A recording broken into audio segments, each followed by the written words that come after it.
Well, Joe Biden, the great uniter, has tripped before he got to the starting blocks. Joe's fallen and he can't get up. Joe Biden had a chance to stop this impeachment 25th Amendment orgy, and he didn't do it.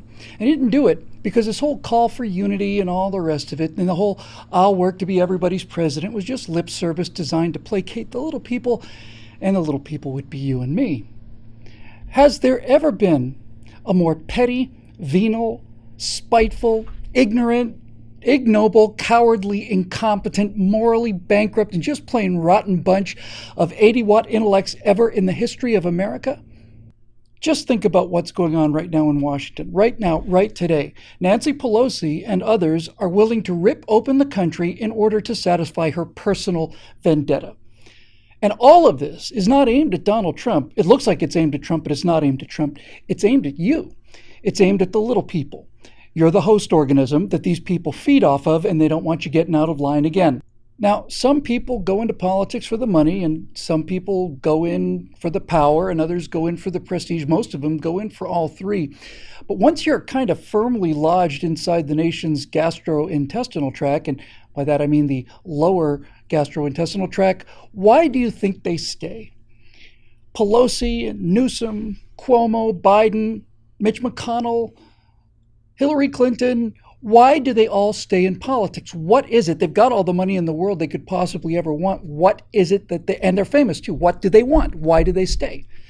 Well, they stay or want to stay in politics because they want to lord it over you and me, the little people.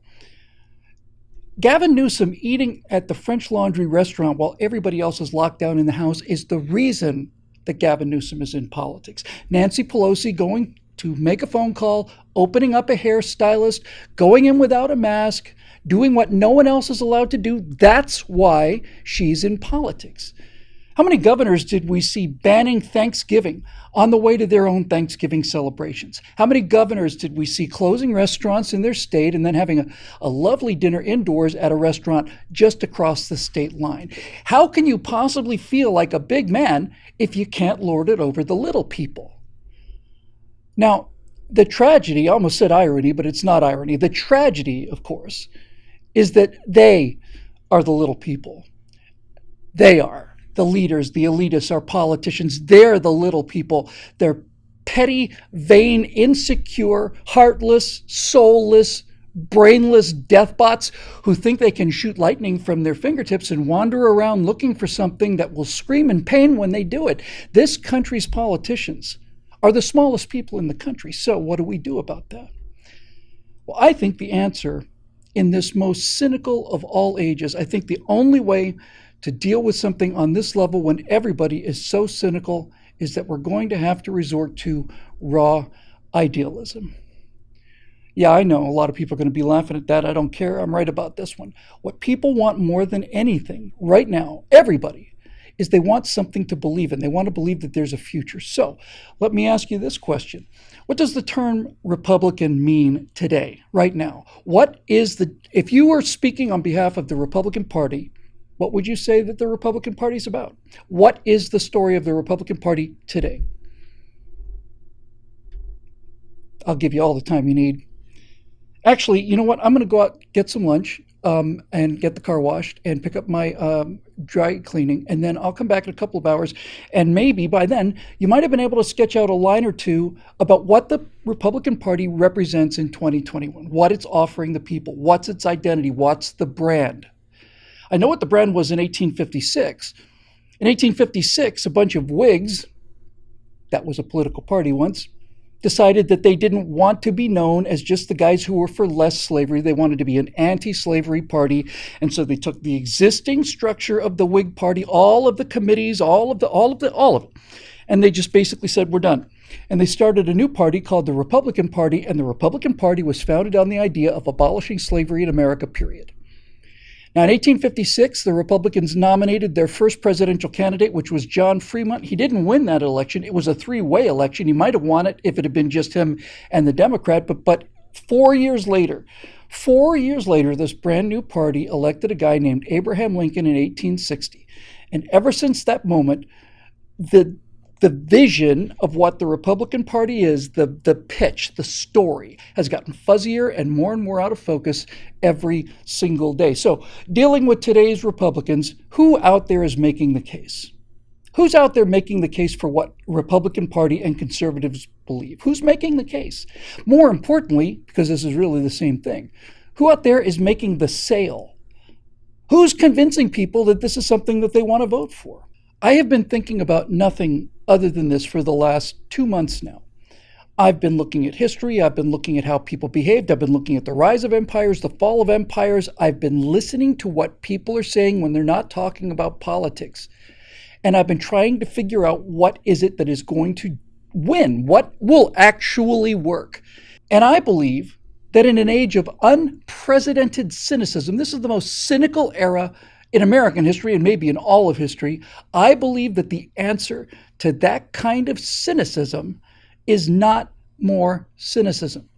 I think the answer, and I think the way out of this country, is with idealism. Idealism. Idealism. The idea that there's something out there worth fighting for, worth voting for, that there's something better than this future, and it's clear and it's laid out, and people can weigh it against what they see going on every day. I think it's idealism. And I also think that the present political labels need to be ditched because they no longer have any meaning. The Republican Party is now the party of working people. It's the party of minorities, all of those things. All of those old definitions are off the table. And whatever kind of loyalty, brand loyalty you may still feel towards the term Republican, I would ask you to examine what politicians did once we gave them the House and the Senate and the presidency. And I would especially ask you to see how they're behaving today as we record this on January 13th, and all of them in Washington are just blowing in the wind this orgy of self-destruction that's being launched by the Democrats. How many of them are standing up? Can you count 3? I bet I could probably count 3. Now, speaking of idealism as opposed to cynicism, and speaking of big people as opposed to little people, how many big people do you know personally?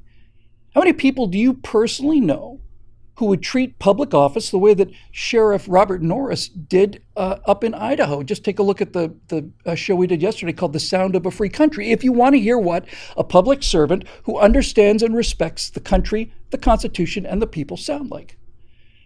Look, I know from the comments that I've been reading that many of you think that this kind of thing is just the height of naivete. I know a lot of you wonder why I talk about Star Wars and science fiction and all the rest of it, and why I'm so interested in the pop culture. And what I'm trying to do is I am trying to listen to what people are saying so that I can construct a message that they will respond to. You know, it may seem sometimes that I am turning away from serious politics when I talk about these things. When I talk about the importance of the story, I'm turning away from serious politics. I am turning away, all right. There's no question I'm turning away. If you're in the choir, then yes, I am turning away from the choir, and I'm doing that so that I can face the congregation. Those are the people that need some enlightenment, not the people behind me. America's institutions have been destroyed by a story that's been told every minute of every day for the last 50 years. And it's a nasty, petty story. It's written by small people, and it's designed to create more small people. Now, as for me, I personally believe in the words of that great American explorer, philosopher, and patriot, and I'm speaking, of course, about Jebediah Springfield, who famously said, "A noble spirit embiggens the smallest man." That's what I believe. I believe it is time, and it is past time, for the embiggening to begin.